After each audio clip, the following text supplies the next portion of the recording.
Two trains collided right here in Marion County, and one man tells us he even heard the crash from his home. Look at that mangled car. Look how messed up it is. That's a car between there, honey. Look.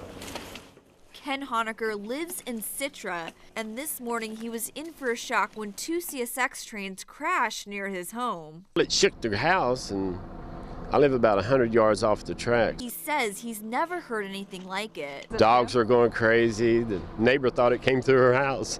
Two CSX employees were injured, but they refused medical treatment. We're very thankful that the train crews were not seriously hurt. One of the freight trains was carrying phosphate and was on its way to Chicago. The other train was carrying coal from Kentucky to Tampa. Officials believe one train slammed into the side of the other train, causing nearly 3 dozen cars to flip over.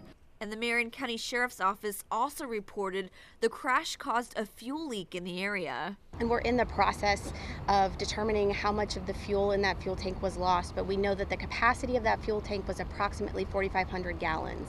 Investigators say they will also be looking at if the trains had any cameras on board. We don't have specifics on which of the locomotives involved in this had cameras, but many of our locomotives do, and if they did have cameras, then part of the investigation process includes looking at that footage. Although CSX reports none of the material on board the trains were hazardous, environmental experts are still making sure the community is safe from anything that may have been released. There's a lot of private property around this particular section of track. We've been speaking with those homeowners directly, and we're confident that there's no danger to them. These roads have been closed for nearly 8 hours as officials are still trying to determine what caused the crash. I'm reporting in Marion County, Alicia Tarancon, CBS 4 News.